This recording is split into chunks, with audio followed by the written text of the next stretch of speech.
Bismillahirrahmanirrahim. Assalamualaikum warahmatullahi wabarakatuh.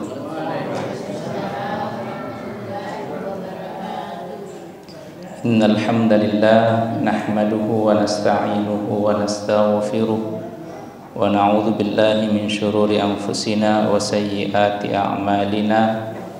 May yahdihillahu fala mudilla lahu wa may yudlilhu fala hadiya lahu.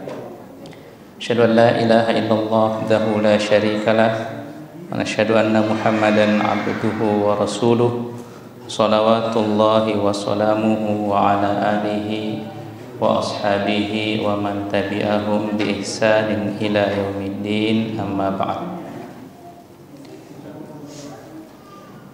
Jamaah salat maghrib yang semoga senantiasa diliputi keberkahan dan rahmat dari Allah Subhanahu wa ta'ala. Senantiasa kita tentunya memanjatkan puji syukur kepada Allah Subhanahu wa ta'ala atas segala kenikmatan yang Allah anugerahkan kepada kita semua, kesehatan, keistiqomahan, sehingga kita masih semangat untuk menghadiri kajian rutin kita, yang mana dalam hal ini terkait dengan apa yang kita pelajari dalam hal ilmu fikih yang kita merujuk dari kitab Fiqhul Muyassar.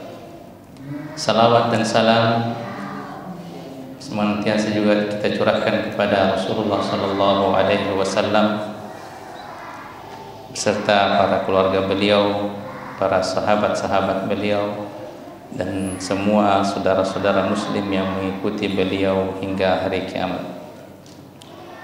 Bapak Ibu yang dirahmati Allah Subhanahu wa taala, kembali kita melanjutkan kajian kita yang mana kita sudah berada di bab terakhir, ya, penjelasan masalah terakhir terkait dengan bab thaharah, dan kita kembali juga sudah membahas sebagian terkait dengan hal-hal yang berkaitan dengan haid dan juga nifas. Dan pembahasan terakhir kita adalah pada bab masalah yang keempat, yaitu terkait apa saja yang diharamkan bagi wanita haid dan juga wanita yang dalam keadaan nifas. Di antaranya adalah tidak boleh berhubungan suami istri, kemudian wanita yang haid itu tidak boleh ditalak dalam keadaan dia dalam keadaan haid. Kemudian juga wanita yang haid diharamkan baginya untuk melaksanakan ibadah sholat, begitu juga ibadah puasa, dan juga wanita yang haid dan nifas tidak boleh melakukan tawaf, ya.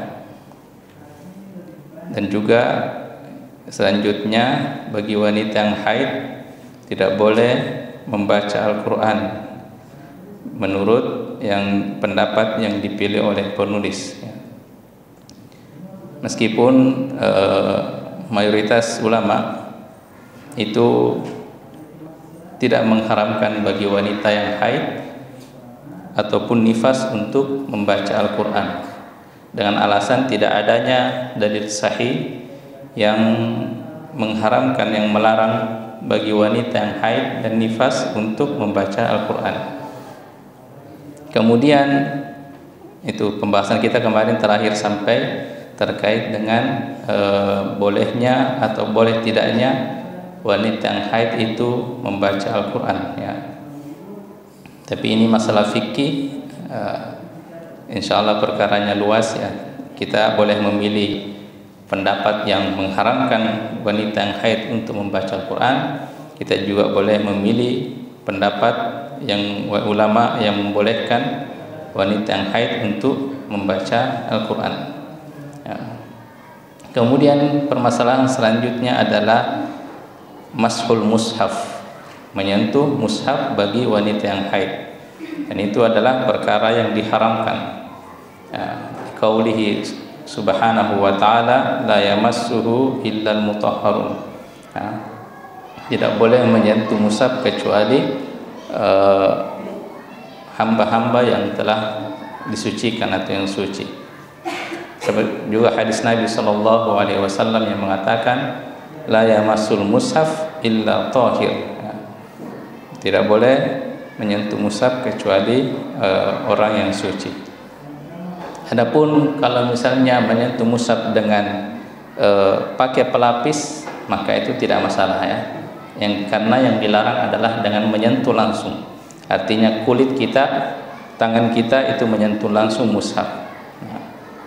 Bagaimana kalau misalnya kayak buku tafsir, ya, buku tafsir?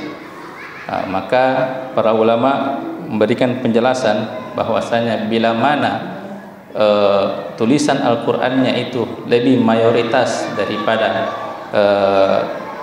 tulisan yang lain, ya, maka itu diharamkan. Tapi apabila penjelasan atau tulisan yang lain selain daripada ayat-ayat Al-Qur'an lebih mayoritas daripada penjelasan misalnya tafsirnya atau tulisan-tulisan yang lain dibanding dengan ayat-ayatnya, maka itu tidak mengapa. Kemudian yang diharamkan selanjutnya bagi wanita yang haid, di sini juga penulis memilih bahwasanya tidak bolehnya dukhulul masjid wal labthu fihi. Jadi tidak bolehnya wanita yang haid ataupun nifas untuk masuk ke dalam masjid, apalagi berdiam diri di dalamnya. Sekali lagi penulis hafizahumullah taala ternyata memilih pendapat bagi wanita yang haid dan nifas itu tidak boleh masuk masjid.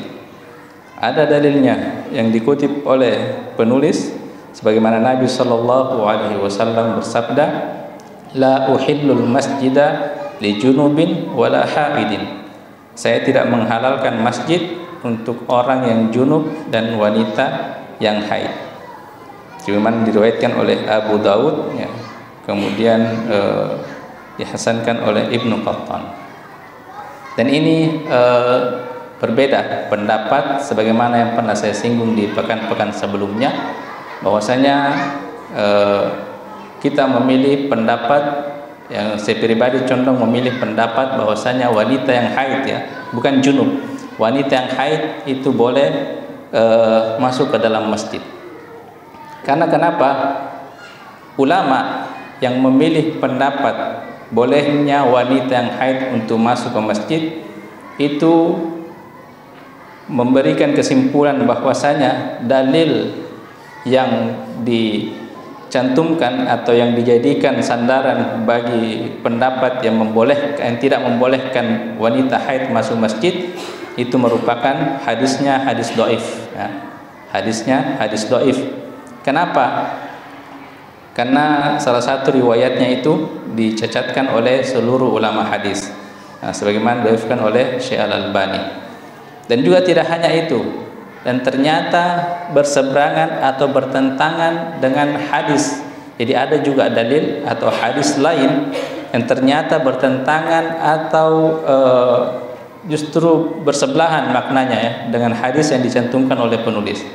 Jadi sebagaimana ketika Aisyah radhiyallahu taala anha itu disuruh oleh Nabi sallallahu alaihi wasallam, nawilini al-khumrata fil masjid. Ambilkan aku sajadah. Al-khumrah itu sajadah kecil, ya. Ketika Nabi SAW menyuruh Aisyah, ya Aisyah, nawilini al-khumrata fil masjid, ambilkan aku sajadah kecil di masjid. Kemudian kata Aisyah, ya Rasulullah, inni haidun. Wahai Rasulullah, sesungguhnya saya dalam keadaan haid. Tapi apa kata Rasulullah SAW? Fa inna haidatuki laisa fi indik. Sesungguhnya haidmu itu bukan disebabkan karena dirimu. Di riwayat yang lain, sesungguhnya fa inna haidatuki laisa fi yadik. Sesungguhnya haidmu itu bukan di tanganmu. Artinya Nabi tetap membolehkan Aisyah, meskipun Aisyah sudah mengatakan saya sedang haid ya Rasulullah, tapi apa kata Nabi, sesungguhnya haidmu itu bukan di tanganmu. Artinya kalau di tanganmu mungkin sangat riskan untuk mengotori masjid. Nah, sebagaimana yang kita pernah singgung bahwasanya illatnya seorang wanita itu dilarang masuk ke masjid agar jangan sampai darah haidnya itu bisa mengotori masjid. Tapi kalau bisa ia melakukan hal-hal yang bisa menahan darah haidnya untuk tidak mengotori masjid, maka tidak mengapa bagi wanita untuk masuk ke dalam masjid. Dan ini hadisnya diriwayatkan oleh Imam Muslim. Jadi periwayatannya lebih kuat dibanding dengan hadis yang menyebutkan la uhilla li masjidil li haidin wala junubin. Saya tidak menghalalkan bagi masjid bagi wanita haid dan junub. Itu diriwayatkan oleh Abu Daud. Makanya kata para ulama, biasanya kita lihat periwayatannya, mana periwayatannya ulama yang paling kuat. Kalau di ilmu hadis Bapak Ibu, itu yang paling kuat itu yang urutan pertama itu hadis riwayat Imam Bukhari. Hadis riwayat Imam Bukhari. Makanya kata para ulama, kitab yang paling utama setelah Al-Quran adalah kitab Imam Bukhari. Hadis-hadis yang dikumpulkan oleh Al-Imam Bukhari. Kemudian yang kedua adalah Imam Muslim. Kemudian yang kedua adalah Imam Muslim. Makanya ketika ulama memilih pendapat yang membolehkan wanita yang haid ataupun nifas masuk ke masjid, itu mereka ada sandaran dalilnya, dan itu dalilnya lebih kuat dibanding dengan pendapat ulama yang tidak membolehkan wanita yang haid untuk masuk ke dalam masjid. Kemudian alasan lainnya, ulama memilih pendapat menguatkan pendapat yang membolehkan wanita yang haid untuk masuk ke masjid, bahwasanya dulu di zaman Nabi SAW, sebagaimana diriwayatkan oleh Aisyah, ada seorang budak wanita berkulit hitam, lalu yang dibebaskan, artinya awalnya dia budak dibebaskan, artinya dia tidak punya tempat tinggal.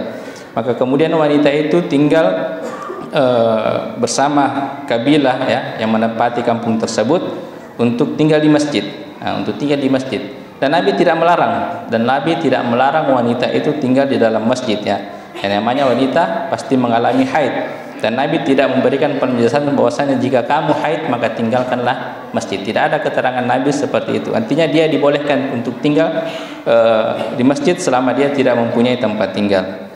Seperti itu. Jadi intinya ketika kita menggabungkan istilahnya mentarjih antara dalil yang dipakai oleh ulama yang mengharamkan wanita masuk masjid dan dalil yang dipakai oleh ulama yang membolehkan masuk di masjid, maka hampir mayoritas ulama itu menguatkan pendapat yang membolehkan wanita untuk masuk ke dalam masjid. Itu. Kemudian permasalahan selanjutnya adalah ma yujibuhul haid. Jadi apa saja konsekuensi yang terkait dengan wanita yang haid, konsekuensi yang dialami atau yang diwajibkan bagi wanita yang haid. Yang pertama, yujibul ghusl.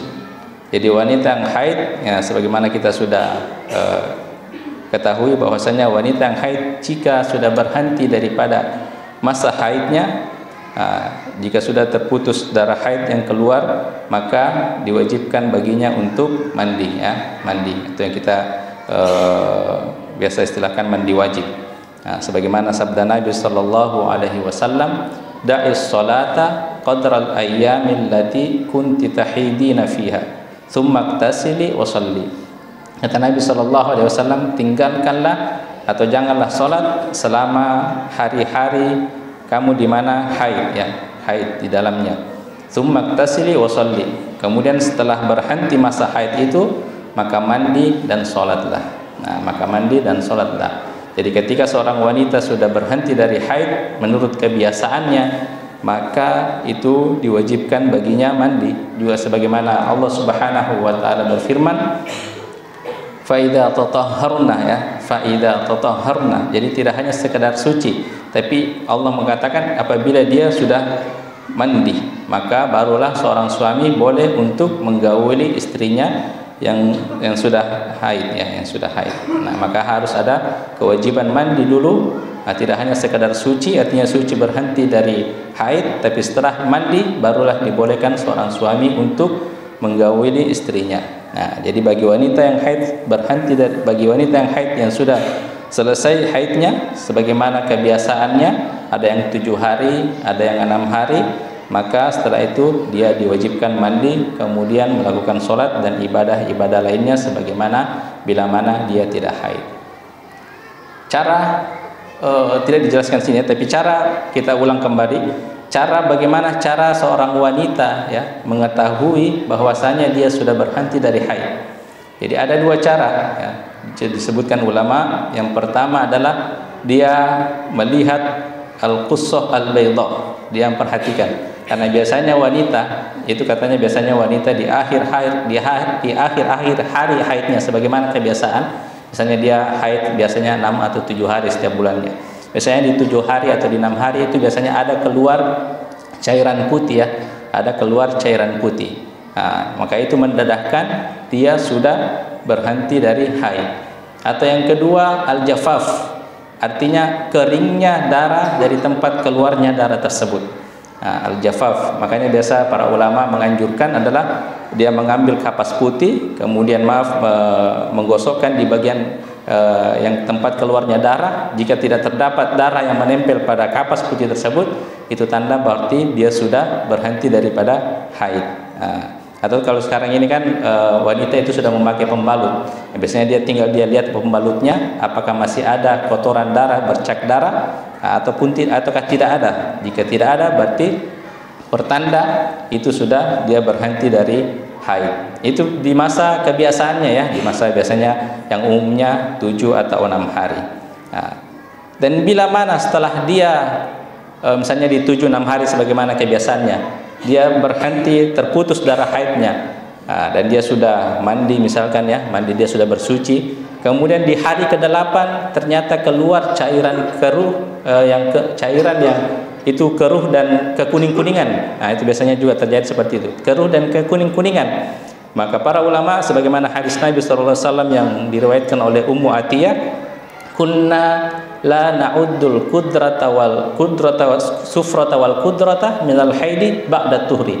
Kami dulu tidak menganggap ya sebuah cairan yang keruh dan kekuning-kuningan setelah suci itu sebagai tanda haid. Nah, berarti jangan dianggap haid kalau misalnya kita sudah suci nih, misalnya sebagaimana kebiasaan ibu sekalian 7 atau 6 hari sudah suci, berhenti darah haid, sudah kering, kemudian dia mandi, ternyata di hari ke-8 terdapat keluar cairan yang keruh dan kekuning-kuningan, maka itu tidak dianggap sebagai darah haid ya. Nah, adapun bila dia keluar di masa di hari-hari kebiasaan, misalnya di hari ke-4 dia keluar ataupun dia keluarnya setelah bersamaan dengan keluarnya darah haid, ataupun setelah keluar darah haid pernah berhenti sejenak kemudian keluarnya cairan kekuning-kuningan itu, maka itu karena dia masih di dalam fase kebiasaannya ya, di dalam fase 7 sampai 6 harinya, maka itu masih dianggap darah haid. Makanya kata Ummu Atiyah ba'da tuhri, setelah suci. Adapun setelah suci maka itu tidak dianggap sebagai darah haid. Nah, itu tidak dianggap, dan bila seperti itu kejadiannya maka sudah tidak dianggap darah haid, dan Bapak ibu-ibu tetap melanjutkan melakukan ibadah sholat sebagaimana biasanya. Kemudian perkara yang kedua yang terkait dengan seseorang wanita yang haid. Wanita yang haid itu pertanda adalah dia sudah mencapai balik. Balik. Apa saja tanda-tanda balik? Tanda balik itu secara umum mimpi ya, mimpi basah. Mail sudah pernah mimpi basah? Alhamdulillah ya. Mimpi basah ya. Kemudian kalau laki-laki biasanya berubah suara ya, tapi itu tidak disepakati dari para ulama, meskipun ada tanda bagi laki-laki yang haid itu berubah suara. Berubah suara. Kalau Bapak Ibu, saya dulu suaraku tidak begini ya, tidak bass seperti ini. Mungkin seperti suaranya Ustaz Rehan lah dulu. Jadi dulu waktu saya SMP saya ke Bogor menghafal ya, tahun tahun 2004, 2003, 2004. Nah, dari situ kan belum ada HP, belum ada HP. Jadi semenjak 3 bulan di Bogor itu saya tidak pernah berkomunikasi sama orang tua. Dan ketika pulang, pas ketemu orang tua di pelabuhan, apa katanya? Suaramu serak ya. Artinya ada perubahan suara yang terjadi pada diri saya. Tapi saya kan tidak, sebagai saya sehari-harinya mendengar pun tidak merasa bahwa suara saya berubah. Nah, berarti itu mungkin pertanda bahwasanya sudah balik. Nah, jadi pertanda balik itu adalah mimpi basah, kemudian suara berubah. Kalau bagi wanita itu haid, ataupun juga tanda balik seorang wanita itu hamil, ya, hamil. Misalnya kalau ada wanita yang umur 9 tahun belum pernah haid tapi tiba-tiba hamil, berarti itu sudah tanda balik juga. Kemudian yang terakhir, misalnya dia tidak pernah mimpi basah, tidak pernah haid, tapi bila mana sudah mencapai 15 tahun, dan itu kesepakatan para ulama, maka itu sudah balik, ya. 15 tahun meskipun belum pernah ada tanda-tandanya apakah dia sudah pernah mimpi basah atau sudah pernah haid. Meskipun dia belum pernah haid, belum pernah mimpi basah, suara tidak berubah, apalagi bagi laki-laki. Tapi kalau dia sudah berumur 15 tahun, maka itu tanda bahwasanya dia sudah balik. Jadi makanya bagi perempuan yang sudah haid, ya Bapak Ibu, misalnya kita punya anak yang umur 9 tahun yang sudah balik, maka sudah diwajibkan baginya untuk menutup aurat. Menutup aurat ini menjadi tanggung jawab bagi orang tua.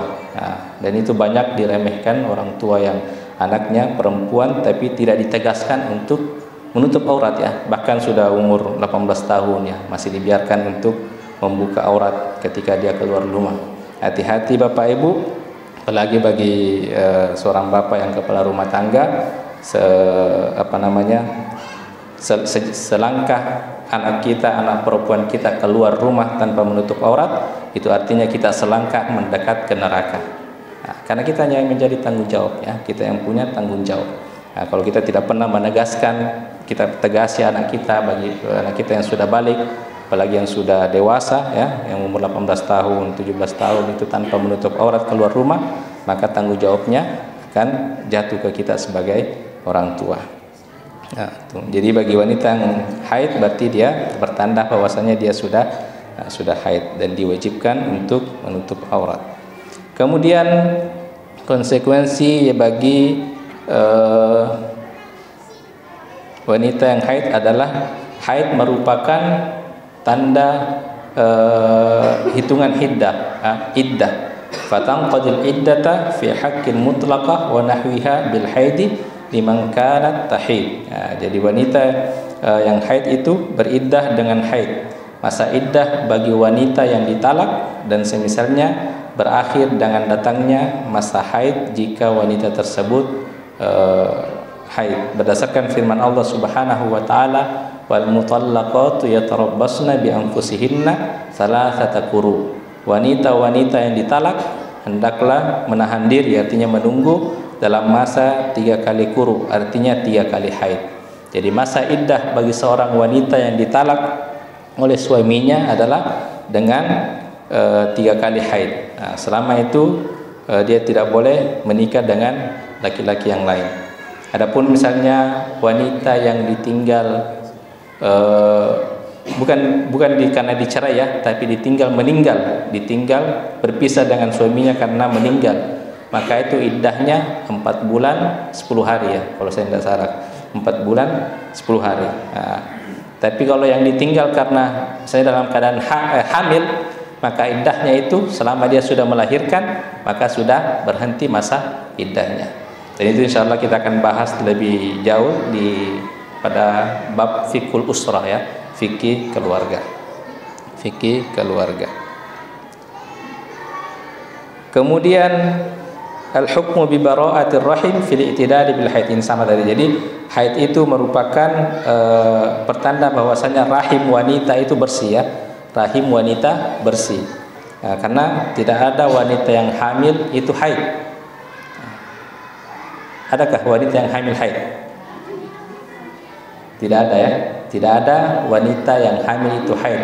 Makanya bila seorang wanita yang hamil kemudian keluar darah, didapati darah keluar, maka para ulama itu bukan darah haid, tapi itu adalah darah istihadah ya, darah istihadah, karena tidak ada wanita yang haid dalam masa dia dalam keadaan lagi hamil. Tanbih, catatan, idza tahurat haidu awin nufasa qabla ghurumis syamsi lazimaha an tusalliya adh-dhuhr wal 'ashr min hadzal yaum. Jadi ada, jika seorang wanita haid atau nifas itu suci sebelum terbenamnya matahari. Jadi ada misalnya terbenamnya matahari itu jam 6 ya, taruhlah misalnya kita ambil jam 6 dan dia suci di jam 5 dan dia suci di jam 5, lazimaha an tusalliya adh-dhuhr wal 'ashr min hadzal yaum, maka dia wajib untuk sholat duhur dan sekaligus sholat asar. Sholat duhur sekaligus sholat asar. Jadi jika ada wanita yang suci misalnya di jam 5 sore, maka dia wajib untuk melakukan tidak hanya sholat asar, dia wajib melakukan sholat duhur kemudian melanjutkan dengan sholat asar. Sholat duhur dan sholat asar, seperti itu. Wa man tahurat minhuma qabla tulu'il fajri lazimaha an tusalliyal maghrib wal isya min hadhil laila. Dan barang siapa yang suci ya, yang suci sebelum terbitnya fajar, artinya terbitnya fajar tanda pertanda sholat subuh masuk ya, maka dia wajib untuk melaksanakan atau mendirikan sholat maghrib dan juga sholat isya. Misalnya ada wanita yang suci di jam 2 malam, maka di saat itu ketika dia mandi wajib dan melaksanakan sholat, tidak hanya sholat isya tapi juga sholat maghrib dan juga sholat isya. Anna waqta sholat tsaniyati waqtan bis sholatil ula fi hadzal uzur. Karena yang namanya sholat kedua itu sama halnya dengan sholat yang pertama. Sholat kedua itu sholat asar dan sholat isya. Itu sama halnya sholat pertama ketika dalam keadaan uzur, dalam keadaan uzur, dan itu sebagaimana pendapat jumhur ulama. Meskipun ada ulama yang mengatakan tidak wajib, pokoknya di mana dia suci, di waktu asarkah maka dia hanya wajib untuk melakukan sholat asar, di waktu isyakah maka dia hanya wajib untuk melakukan sholat isya. Itu pendapat sebagian kecil dari ulama, dan jumhur sebagaimana al-Imam Syafi'i, dan juga ini adalah pendapat Imam Syafi'i, jika kita suci di waktu asar maka kita wajib untuk melakukan sholat duhur juga sholat asar. Suci di waktu isya maka kita wajib untuk melakukan sholat maghrib dan sholat isya. Kalau ada kasus misalnya ada seorang wanita yang dia belum, misalnya sudah jam 2 dia belum sholat duhur, tiba-tiba dia haid, misalnya dia di waktu sucinya ya, misalnya jam 2 lah, jam 2 siang dia belum sholat duhur ya, karena ada uzur atau apa, dia belum sholat, tiba-tiba haid. Maka para ulama ketika dia suci nanti maka dia harus mengqadha sholat duhurnya. Ketika dia suci maka dia harus mengqadha sholat duhurnya yang dia tidak sempat lakukan ketika masih suci sebelum datangnya haid. Ternyata ada yang wanita yang sholat sudah jam 4 belum sholat asar, ternyata tiba-tiba datang haid, datang bulan, maka ketika suci nanti dia harus mengqadha sholat asarnya. Itu. Kemudian permasalahan selanjutnya aqallun nifas wa aktsaruhu. Batas minimal nifas ya, masa nifas ataupun batas maksimal nifas ya, batas maksimal nifas. Penulis mengatakan la hadda li aqallin nifas li'annahu lam yarid fihi tahdid faraja fihi ila al-wujud wa qad wajada qalilan katsiran wa aktsaruhu 40 yauman. Penulis menyebutkan tidak ada batas minimal masa nifas ya, tidak ada batas minimal masa nifas karena tidak ada dalil, memang tidak ada dalil dari Nabi sallallahu alaihi wasallam yang membatasi ya, yang membatasi untuk waktu minimal ya. Misalnya ada wanita yang sudah melahirkan, misalnya 1-2 hari keluar darah, maka itu darah nifas. Di hari ketiga sudah tidak keluar darah nifas, ataupun di hari keempat sudah tidak keluar darah nifas, maka masa itu dia sudah suci ya, harus sholat, mandi, kemudian sholat, karena tidak ada batas minimal. Karena selama ini ada anggapan ya, itu ada anggapan beberapa wanita meskipun dia sudah darah sudah tidak keluar, misalnya 1 minggu, 1 pekan atau 2 pekan setelah melahirkan tidak ada darah yang keluar, tapi dia masih tetap tidak sholat. Ketika ditanya kenapa tidak sholat, bilang masih nifas ya, belum 40 hari. Belum 40 hari. Padahal tidak ada batas minimal yang namanya nifas itu. Mau dia berhenti, terputus darahnya keluar di hari kedua atau di hari ketiga, selama sudah tidak ada darah keluar berarti sudah dia wajib untuk mandi dan melakukan sholat atau ibadah-ibadah lainnya. Adapun batas maksimalnya adalah 40 hari. 40 hari. Sebagaimana Imam At-Tirmizi mengatakan, ajma ahlul ilmi min ashabin nabi sallallahu alaihi wasallam wa man ba'dahum ala anna an-nufasa tada'u as-salah 40 yawman illa an tarat tuhur qabla dhalik fataktasil wa tusalli. Wa li hadits Ummu Salamah kanat an-nufasa ala ahdi nabi sallallahu alaihi wasallam tajlisu 40 yawman. Imam At-Tirmizi berkata, para ulama, jadi sepakat para ulama dari kalangan sahabat Nabi SAW dan orang-orang sesudah zaman sesudah Nabi, maka mereka sepakat bahwa wanita yang nifas itu meninggalkan sholat selama 40 hari. Artinya batas maksimal wanita nifas itu adalah selama 40 hari. Kecuali dia melihat dirinya suci sebelum itu, artinya dia mendapati misalnya cuma 2 pekan, maka itu suci ya, suci, tidak ada batas minimal. Adapun batas maksimal adalah 40 hari.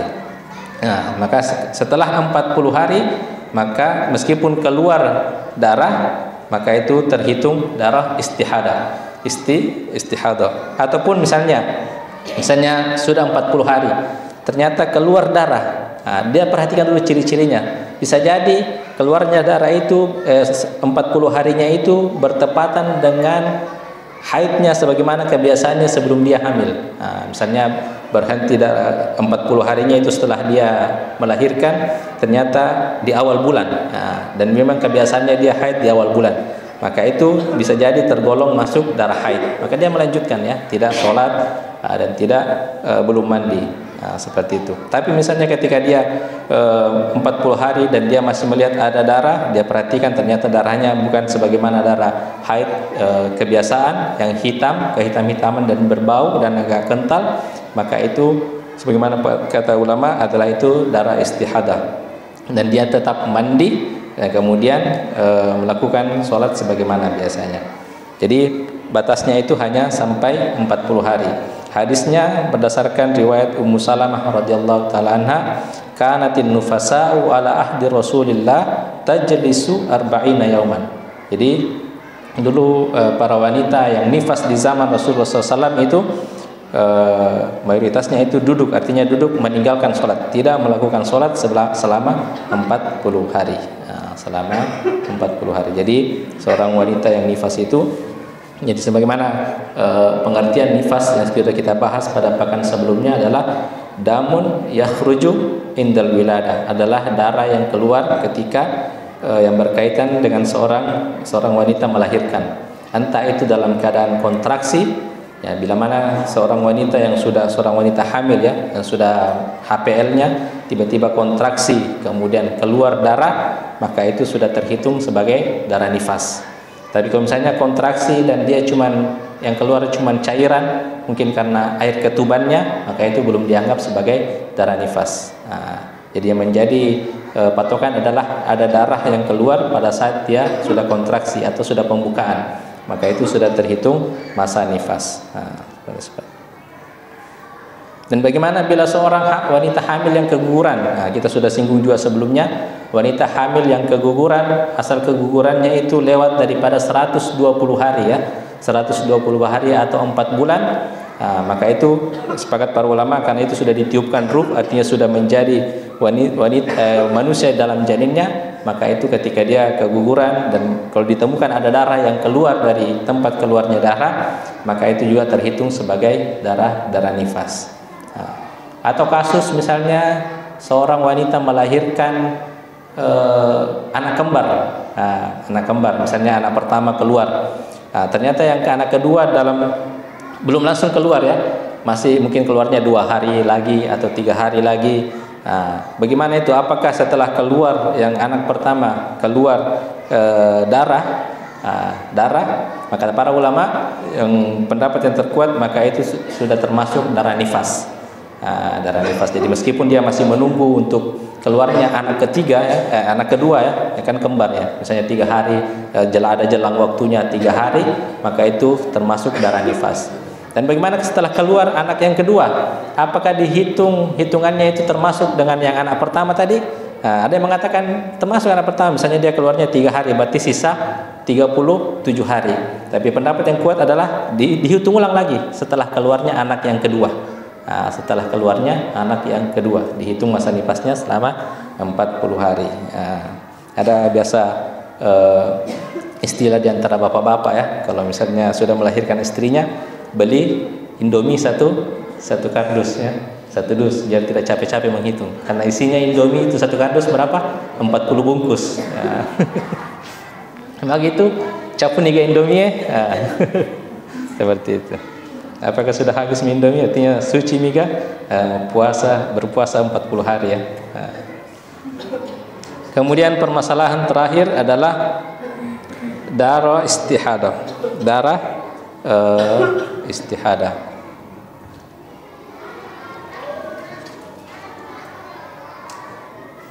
Al-istihadatu sailanud dam fi ghairi waqtihi ala sabilin nazif min irqin yusamma al-adil. Istihadah adalah darah yang mengalir, yang keluar bukan pada waktunya, artinya di waktu yang tidak tertentu ya. Darah yang keluar di waktu yang tidak tertentu, biasa tiba-tiba keluar saja ya. Yang keluar itu darah istihadah disebabkan adalah adanya pembuluh darah yang pecah mungkin di bagian rahim seorang wanita yang dinamakan al-azil ya. Saya tidak tahu ini istilah kedokteran al-azil dalam masalah. Yang intinya darah istihadah itu yang keluar disebabkan karena ada pembuluh darah ya di bagian wanita yang pecah, dan itulah yang menyebabkan darahnya keluar. Darahnya keluar. Wadamul istihadati yukhalifu damul haidi fi ahkamihi wa fi sifatihi. Dan darah istihadah itu tentunya adalah berbeda dengan darah haid, entah itu dari segi ciri-cirinya ataupun dari segi sifatnya. Berbeda dengan darah haid. Wa huwa irqun yanfajiru fir rahim. Dan darah istihadah adalah merupakan darah penyakit yang keluar dari rahim seorang wanita pada waktu haid atau selain daripada waktu haid. Dan darah istihadah itu tidak la yamna'us shalah wala siyam wala wad. Dan darah istihadah itu tidak menghalangi seorang wanita untuk dia sholat ataupun puasa ataupun berhubungan suami istri. Secara singkat, bagaimana seorang wanita itu bisa membedakan antara darah istihadah dan darah haid? Maka yang pertama adalah dilihat dari kebiasaannya. Jika kebiasaan seorang wanita di awal haidnya itu sebagaimana yang pernah kita singgung juga sebelumnya, di awal haidnya itu misalnya terjadi setiap bulannya dia haidnya 6 sampai 7 hari, dan dia tahu ya, dan dia bisa mengenali ciri-ciri darah haidnya. Ciri darah haidnya sebagaimana kata Nabi sallallahu alaihi wasallam, idza kanat damul haidah aswadun yu'raf. Darah haid itu adalah darah yang kehitam-hitaman yang diketahui, artinya sudah jama diketahui oleh bagi wanita ya, kehitam-hitaman diketahui dan juga berbau dan agak kental ya, bapak-bapak tidak tahu kan? Itu. Jadi dia bisa ketika dia melihat sebagaimana kebiasaannya di awal bulan dia haid selama 6 sampai 7 hari. Kemudian setelah di hari ke-8 itu darahnya berubah menjadi darah merah sebagaimana biasa dan tidak berbau, maka itu dipastikan adalah darah istihadah. Darah istihadah. Dan di situ ketika dia sudah di hari ke-7 dan ternyata yang keluar darah, tapi ternyata darahnya berubah sebagaimana darah kebiasaan, maka di situ dia tetap diwajibkan untuk mandi. Dia mandi. Sebagaimana penulis menyebutkan antakuna laha adatun ma'rufah. Jadi dia punya kebiasaan haid yang jelas ya. Sebagaimana kita sebutkan itu disebut dengan wanita mu'tadah. Wanita mu'tadah bi an takuna muddatul haidi ma'lumatin ladaiha qabla al-istihadah. Yaitu masa haidnya bisa diketahui olehnya sebelum dia mengalami istihadah ya, karena dia punya kebiasaan. Ini gampang ya bagi wanita yang punya kebiasaan, dia bisa mengenali mana yang darah haid dan mana yang darah istihadah. Fahadhi tajlisu qadra adatiha. Jadi sehingga wanita yang mengalami keadaan seperti ini, maka dia bisa tidak sholat sesuai kadar kebiasaan haidnya tersebut. Sesuai kadar kebiasaannya haidnya tersebut, dan dianggap sebagai wanita yang mengalami haid.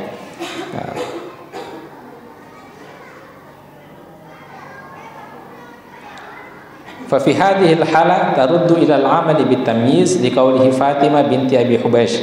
Maka dengan kondisi tersebut maka dia mandi dan sholat, dan darah yang keluar dianggap sebagai darah istihadah. Sebagaimana kata Ummu Hubaysh bintu Hubaysh, idza kana damul haid fa innahu aswadun yu'raf famsiki 'anis shalah fa idza kana al-akhar fatawaddai wa shalli fa innama huwa irqun. Fa innama huwa irqun. Jadi makanya jika darah yang haid itu diketahui ya, sudah diketahui hitam yang jelas, fa'amsiki an shalah, maka tahanlah dirimu untuk tidak sholat. Artinya janganlah engkau melakukan sholat. Fa idza kana al-akhar, maka jika berubah darahnya sebagaimana kebiasaan, maka fatawaddai, maka berwudulah, artinya setelah suci berwudulah dan sholat, karena sesungguhnya itu merupakan penyakit, merupakan penyakit. Dan juga kondisi yang kedua adalah seseorang wanita yang tidak memiliki kebiasaan yang jelas. Jadi tadi cara untuk mengetahui manakah darah haid dan mana darah istihadah, yang pertama adalah seorang wanita yang sudah punya kebiasaan ya. Kemudian yang kedua adalah seorang yang wanita tidak memiliki kebiasaan yang jelas ya.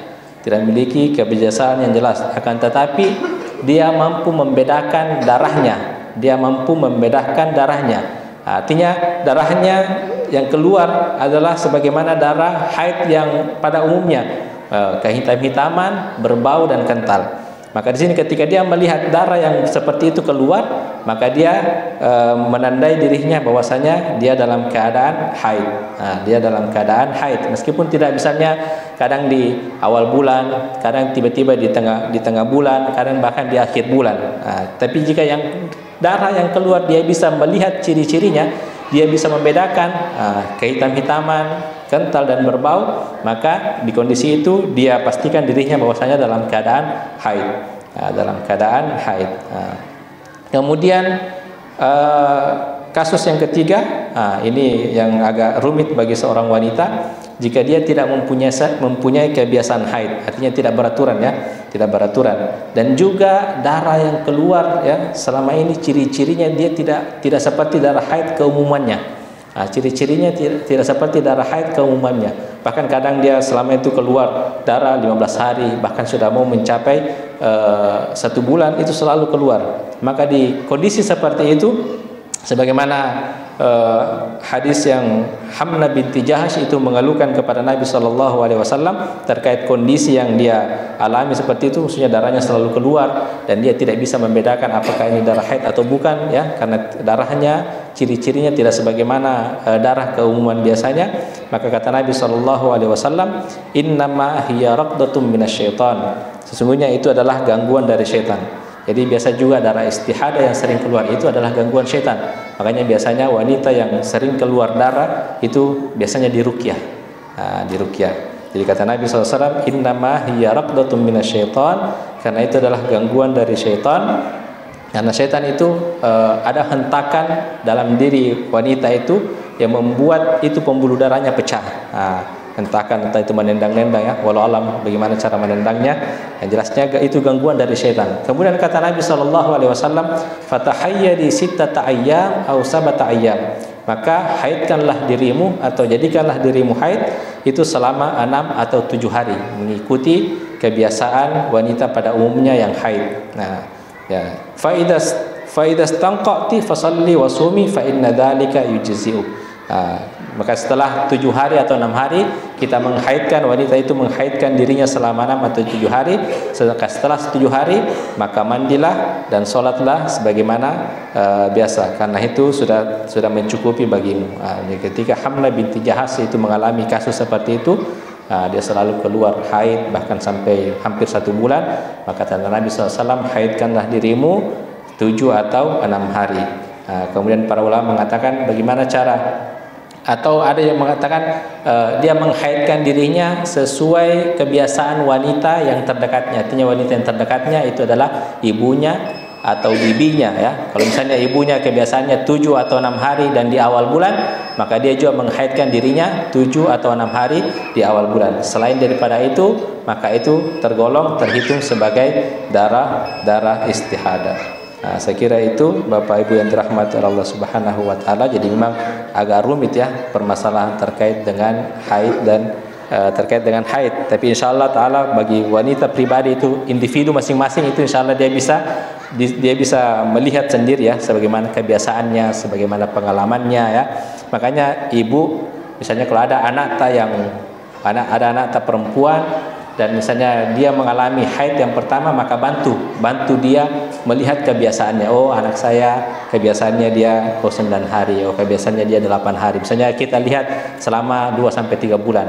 Oh, saya lihat anak saya darahnya, maka bantu anak kita untuk mengenali kebiasaan dan mengenali ciri-ciri darahnya, agar dia nantinya ke depannya dia sudah bisa membedakan mana yang darah istihadah dan mana darah haid.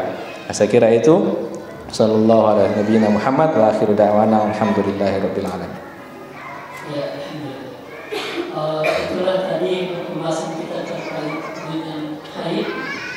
Dalam poin tadi yang pertama terkait dengan perbedaan pendapat bagaimana seorang wanita itu posisinya berada di dalam masjid dalam kondisi haid, dan tadi juga membahas tentang tanda-tanda berakhirnya haid seseorang juga sudah dibahas. Karena itu bagi ibu-ibu terkhususnya yang ingin bertanya, kami persilakan.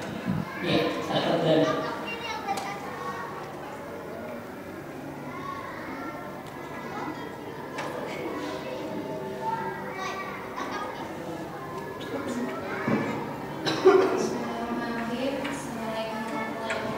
Waalaikumsalam warahmatullahi wabarakatuh.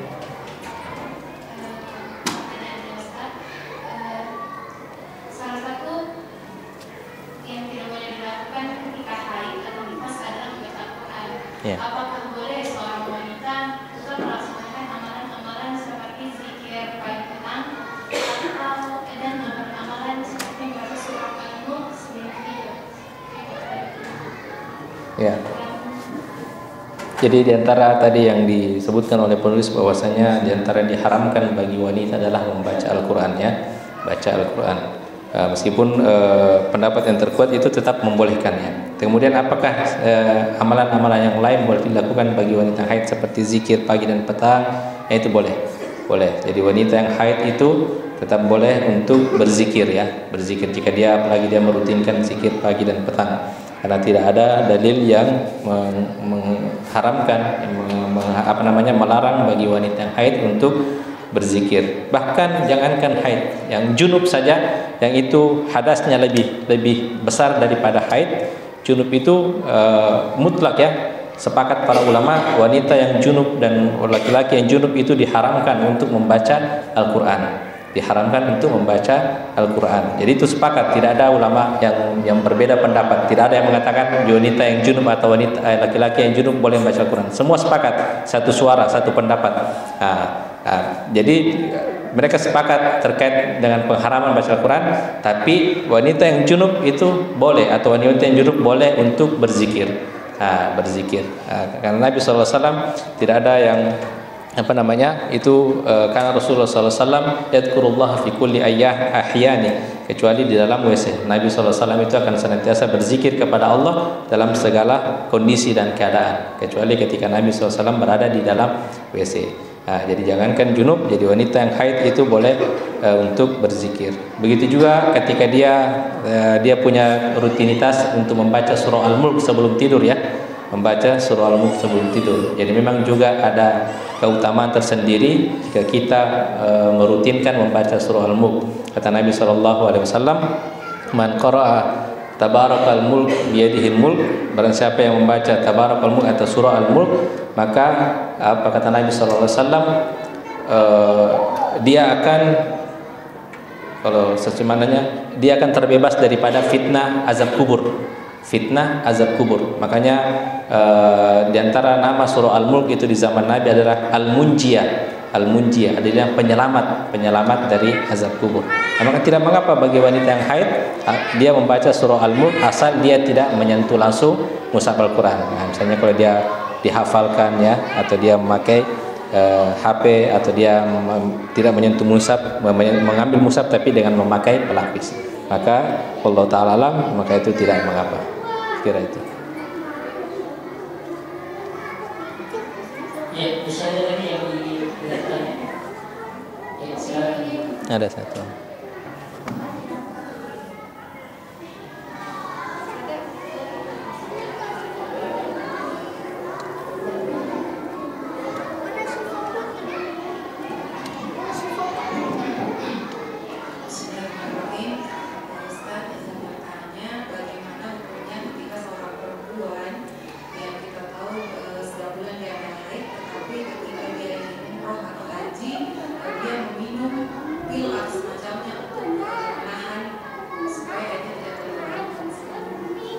Ya, jadi bagaimana seorang wanita yang ketika haid atau umroh, bahkan juga ketika Ramadan karena ingin memaksimalkan ibadah, itu banyak ya yang meminum pil atau obat untuk penahan darah haid, penahan dari haid.